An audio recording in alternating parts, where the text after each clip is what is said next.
আজকের দিনে রং নিয়ে বসেছিলাম তোমায় রং দেবো বলে, কিন্তু তুমি যে রং দেখিয়ে দিলে গিরগিটিও লজ্জা পেয়ে যাবে। ভালোবাসার রং লাল কেন হয় জানো?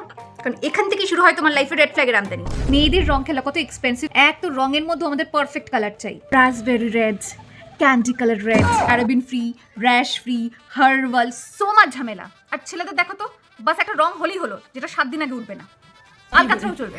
আজকের দিনে বেশ কিছু বোদ্ধা পাবলিকের দেখা পাওয়া যাবে যারা বেশ বিজ্ঞের মতো বলবে জল অপচয় করো না, জল অপচয় করো না, জলে জীবন।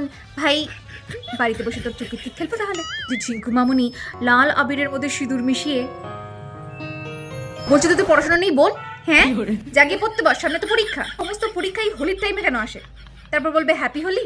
ওই হবো কি করে, সামনে পরীক্ষা। বিপদের দিনে গিরগিটির মতো রং পাল্টানো বন্ধুদেরও আজ হ্যাপি রং দিবস। দেখো আমি তো জীবন নিয়ে খেলে ফেলেছি, তাই আজকাল রং খেলি না, কারণ আমি এবং আমার স্কিন দুটোই সেন্সিটিভ।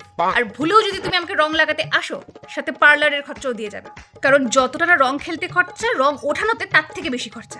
কিছু মানুষ তো এমন ভাবে রং খেলে যেন Holi is our national sports. এটা অলিম্পিকে গেলে না নির্ঘাত দেশের হয়ে খেলে শোনা নিয়ে আসতো। রং খেলার দিন কিছু কিছু বন্ধু বান্ধব তোমার মির্জাফরের মতো ব্যবহার করে, বলে না ভাই তুই আয় নিচে আয়, জাস্ট একটা টিকা লাগিয়ে চলে যাবো। তারপর এমন ভাবে করে রং লাগাবে, 7 দিন ধরে কান দিয়ে রং বেরোবে। হোলির দিনে রং দিয়ে খেলো, কারো মন অথবা জীবন নিয়ে নয়।